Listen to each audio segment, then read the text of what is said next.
Aberforth Dumbledore was a half-blood wizard, the second son of Percival and Kendra Dumbledore, younger brother of Albus and older brother of Ariana.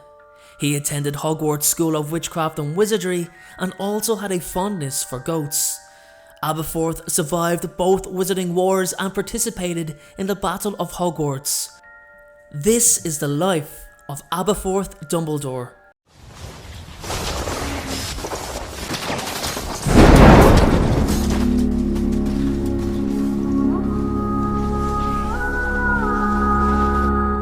Aberforth was rather adventurous in his youth.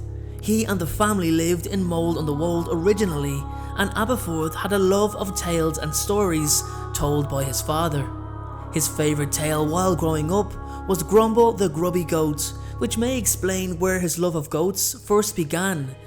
The Dumbledore family was left traumatised and distraught when Ariana, then just 6 years old, was attacked by 3 Muggle boys who had seen her performing magic. The attack left Ariana mentally unstable and unable to control her magic. Percival cursed the boys in retaliation and was arrested for it.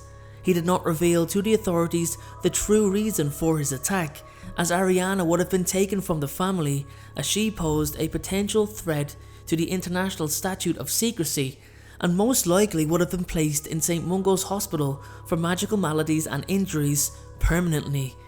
Percival was imprisoned in Azkaban and Kendra then moved the family to Godric's Hollow, putting out a story that Ariana was ill and needed to remain at home. This story led to the assumption that Ariana was a squib. Aberforth attended Hogwarts School of Witchcraft and Wizardry between 1895 and 1902. Although his house was never disclosed, it's my guess that due to his willingness to almost never avoid confrontation, combined with the fact that unlike Albus he preferred to solve his differences by dueling, which could be a demonstration of bravery or stupidity, Aberforth was most likely sorted into Gryffindor House like his brother. However, he was always in Albus's shadow, as his brother was an extraordinarily talented and academic wizard. Aberforth was Ariana's favourite sibling, and he took part responsibility of taking care of her. However, he was not at home the day when Ariana lost control of her magic and accidentally killed their mother Kendra. Following his mother's passing, Aberforth wanted to leave school and take over the care of his sister, but Albus would simply not allow it. Albus wanted his younger brother to complete his education at Hogwarts, although he bitterly resented having to abandon his own grand plans. By this time, Aberforth was described as a wayward young man, known to chuck goat dung at their neighbours and inclined to get into duels with those he had disagreements with. When Gellert Grindelwald came to Godric's Hollow, he and Albus instantly struck up a friendship, together dreaming of finding the Deathly Hallows and leading a revolution that would make Muggles subservient to wizards. Upon learning of his elder brother's ambitions, Aberforth was disgusted by such a plan, but he was also concerned as Ariana would have to be involved. When it was time for Aberforth to return to Hogwarts, he decided to finally confront Albus and Gellert on the impossibility of such a scheme and angrily pointed out on Albus's neglect of Ariana and that he could not be the heroic leader of the revolution with Ariana in tow, which Albus later said to have brought him back to reality, despite not wanting to hear the truth of the words Aberforth shouted at him. Grindelwald became furious and used the Cruciatus Curse on Aberforth. Albus tried to protect his brother and a 3-way duel broke out. While the 3 battled, Ariana tried to help her brother, but a stray curse from one of them hit Ariana, killing her instantly. Aberforth was devastated by the death of his younger sister he and his mother spent years caring for, and furiously blamed Albus for Ariana's death, going as far as to physically assaulting his brother at their sister's funeral. He actually broke Albus's nose, shouting that Ariana's death was his fault. He never forgave his brother and continued to resent him for years, despite Albus's immense feelings of regret, of which Aberforth did not know until Harry finally revealed it to him many years later, which allowed Aberforth to finally forgive his older brother. At some point later on in his life, Aberforth became the barman of the Hogshead Inn in Hogsmeade Village. Later, when the First Wizarding War eventually broke out, Aberforth joined the Order of the Phoenix, opposing Lord Voldemort and his Death Eaters. Sometime around 1975, Mundungus Fletcher was banned from the Hogshead for life, and Sirius Black later noted that Aberforth had a very good memory for whom he has thrown out of his tavern over the years gone by. In 1980, Albus visited the Hogshead to interview Sybil Trelawney for the position of Divination Professor at Hogwarts School of Witchcraft and Wizardry. Severus Snape, a Death Eater, overheard part of Trelawney's prophecy about the fall of Lord Voldemort. However, Snape was unable to hear its entirety as Aberforth caught him eavesdropping and eventually threw him out.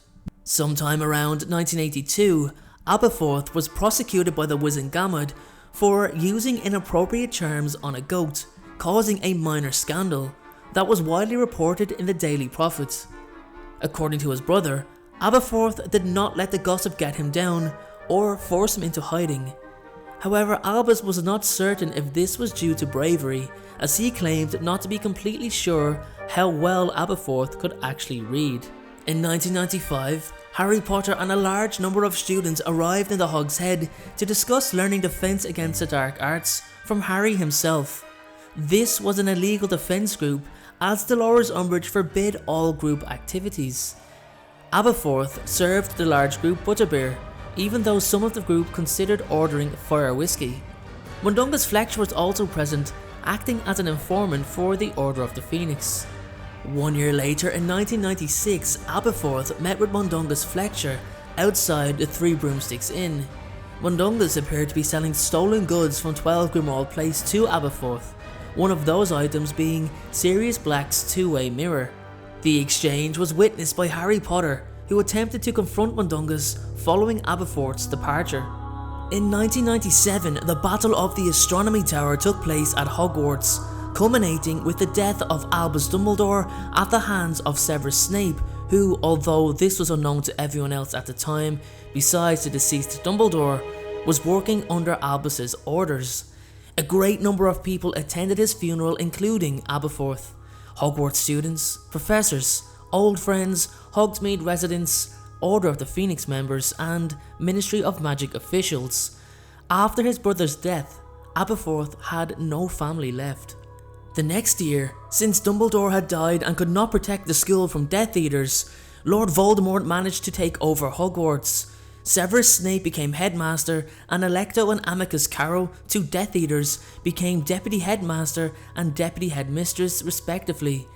The Carrolls liked punishing students and were cruel and sadistic. They used their power to torture the students who opposed them. Aberforth's pub was used as a passageway into Hogwarts to the Room of Requirement, and he supplied the students in hiding with food and water. After Aberforth gained possession of one fragment of the two-way mirror, he used it to watch over Harry, just as Dumbledore had done through the other half. Harry was unaware of the details but occasionally looked at the mirror, thinking the eyes might belong to Albus. When Harry desperately requested help from the mirror whilst trapped at Malfoy Manor, Aberforth sent Dobby to the rescue. He was sad to learn that the elf died in action. Deciding to look for the next of Lord Voldemort's Horcruxes in the Death Eater-controlled Hogwarts castle, Harry, Hermione and Ron apparated into Hogsmeade Village, setting off the caterwauling charm that alerted Death Eaters to their arrival. As they were hidden under the invisibility cloak, the Death Eaters decided to send Dementors to find Harry. The Dementors, sensing fear, rapidly closed in, and Harry cast a Patronus charm to repel them. A door creaked open behind him and Aberforth waved the trio in. Aberforth then convinced the Death Eaters that it was he who set off the alarm by letting his cat out, and it was his goat Patronus, not Harry's stag, that they actually saw. Harry recognised Aberforth. It was Albus's younger brother. Aberforth wanted them to escape the village the very next morning, believing that the Order of the Phoenix was finished, and that Voldemort had already won the war, and those still fighting were only deluding themselves. When Harry refused, saying that he must complete Albus's mission, Aberforth berated Harry for following his brother and asked if he knows the entire truth about him. Harry, already doubting Dumbledore's intentions, was unable to respond. With little prodding, Aberforth related the true story about their childhood, and despite hearing of his former headmaster's past, Harry intended to complete his mission with or without Aberforth's help to get inside Hogwarts. A portrait of Ariana hung in Aberforth's room in the Hogshead Inn. It concealed a secret passageway to get to the Room of Requirement inside Hogwarts Castle. This passage only appeared after the students had begun using the Room of Requirement in their efforts to fight the Hogwarts administration under Headmaster Severus Snape. Bowing to the inevitable, Aberforth addressed Ariana's portrait and she disappeared down a long, dark tunnel, soon returning with another figure, Neville Longbottom. Neville led the three back to the Room of Requirement and alerted the Order of the Phoenix that Harry had arrived at the school. The Hogshead then became the main transportation hub for the outgoing students and the incoming Order of the Phoenix members prior to the Battle of Hogwarts. Aberforth fought in the battle. He entered Hogwarts originally to complain to Harry about how hundreds of evacuating students were thundering through his pub, and that they should have kept some Slytherin students as hostage against parenting Death Eaters, to which Harry countered that it would not stop Voldemort and that his brother would never do it. Aberforth sneered at the latter theory before leaving to defend the castle. During the battle, he offered encouragement to Ginny when she fought off some Death Eaters. When Tonks asked if he had seen Remus, Aberforth replied that he was last seen dueling Antonin Dolohov.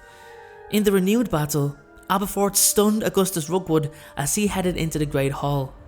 He survived the final battle of the Second Wizarding War, and after the battle, he was seen talking with Dean Thomas and Seamus Finnegan while the three were in the Great Hall. He later returned to his former life, still at the Hogshead, playing with his goats. And that is all for today's video, everyone. Thank you so much for watching.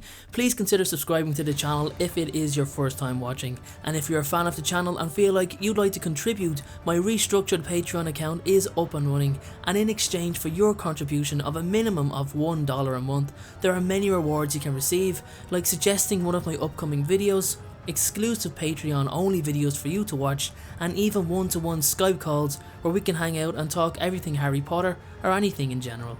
So please make sure to check out some of my other videos on the left hand side of the screen. My second channel, Game of Thrones Lore, is on the right hand side of the screen. And if you want to check out some merch, I've got a merch store on the bottom right, or you can click the link in the description below. Thanks again everyone, and I hope you all have a great day.